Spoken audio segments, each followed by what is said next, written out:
ಸಾಧನಾ ಚಟುವಟಿಕೆ ವೈಜ್ಞಾನಿಕ ಚಿಂತನೆ ವರ್ಗ 7ನೇ ತರಗತಿ ವಿದ್ಯಾರ್ಥಿನಿಯಿಂದ ಏನು ಮಾಡುತ್ತಿ ಸುಶೀಲಾ?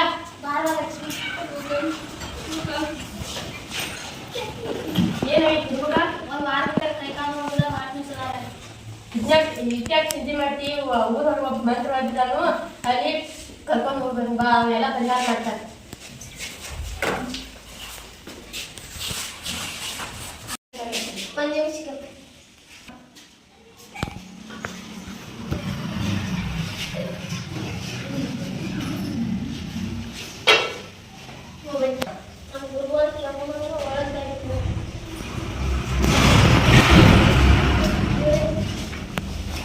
ಎದಕ್ ಮಾಡಿದ್ರೆ ನಂಗೆ ಗೊತ್ತೈತಿ. ನನ್ನ ಮಗು ಆರಾಮಾಗೈತಿ. ಅಮಾಸಿಗೆ ಒಂದು ಕುರಿಲೆ ಮುಂಜಾನೆ ಬಲಿ ಕೊಡ್ಬೇಕು, ದೇವರಿಗೆ ಬಂಗಾರ ಹಾಕ್ಬೇಕು ಅಂದಾಗ ನಿನ್ನ ಮಗು ಆರಾಮಾಕೈತಿ. ಇಲ್ಲ ನಿಮ್ಮ ಮನ್ಯಾಗ ದೊಡ್ಡ ಅನಾಹುತ ನಡೀತಿ. ಅದು ಮಾಡ್ತೀವಿ. ತಮ್ಮಾಗೈತಿ ಒಂದು ವಾರದ ಆರಾಮಿಲ್ಲ ಉದ್ದಿ ಬಂದವು ಕೈಕಾಲು ಮುಸಾಡ್ತಾವ. ದವಾಖಾನೆ ತೋರಿಸಿಲ್ಲ? ದವಾಖಾನೆ ತೋರಿಸಿಲ್ಲ. ಮಂತ್ರ ಬರೀತಕ್ಕೆ ಹೋಗಿದ್ದು ಒಂದು ಕೊಲೆ ಒಂದು ಕುದಿಯದೆ ಮಾಡಲಾರು ಬೆಳ್ಳಿ ಬಂಗಾರ ಹಾಕಂದ್ರೆ ಇದಕ್ಕೆ ದೊಡ್ಡ ಅನಾಹುತ ಆಗ್ತೈತೆ. ಏನ್ ಚೆನ್ನಾಗಿಲ್ರಿ ಈಗಿನ ಕಾಲ ಮಕ್ಕಳು ನಡಿ ದವಾಖಾನೆ ಹೋಗೋಣ.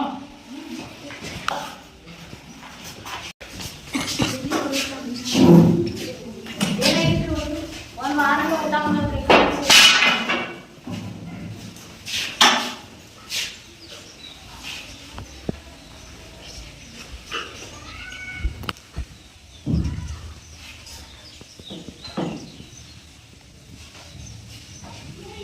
ಮೊದಲೇ ದವಾಖಾನೆ ತೋರಿಸಿದ್ರೆ ಏನು ತೋರಿಸಿದ್ರಿ ಮಾಡಿದ್ರೆ ಎರಡು ಸಣ್ಣ ಅದ್ರಿ. ಇಂಥ ಕಾಲದ ಮಂತ್ರ ನಂಬ್ತಾರೇನ್ರಿ? ಈ ಹುಡುಗ ಚಿಕನ್ ಗುಣಿ ಆಗೈತಿ. ಚಿಕನ್ ಗುಡಿ ಅಂದ್ರೆ ಏನೈತಿ?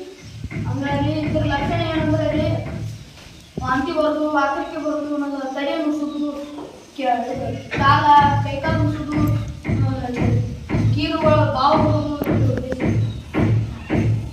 ಗುಳಿಗೆ ಬರ್ಬೇಕಂದ್ರೆ ಇನ್ನೂ ಜೋರಲ್ಲಿ ಮಾತಾಡ್ಬೇಕು ಆಯುಷ್ನಿ. ಕೂತು ಗಾಡಿ ಏನಿಲ್ಲ ಕೊಡು.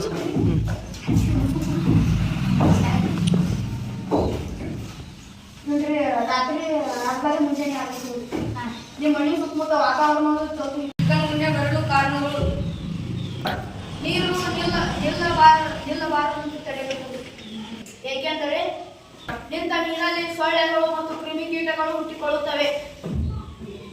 ಆದ್ದರಿಂದ ಸಾಂಕ್ರಾಮಿಕ ರೋಗಗಳು ಹರಡುತ್ತವೆ. ನಮ್ಮ ದೇಶಕ್ಕೆ ಶಾಪವಾಗಿ ಕಾಡುತ್ತಿದೆ. ಇದು ಅಜ್ಞಾನ ಮತ್ತೆ ಭಯದ ವಾತಾವರಣವನ್ನು ನಿರ್ಮಿಸುತ್ತದೆ. ಮೂಢನಂಬಿಕೆ ಎಂದರೆ ನಾವು ಪ್ರತಿಯೊಂದನ್ನು ಅರ್ಥ ಮಾಡಿಕೊಳ್ಳದೆ ನಂಬುವುದು. ಮೂಢನಂಬಿಕೆ ಒಂದು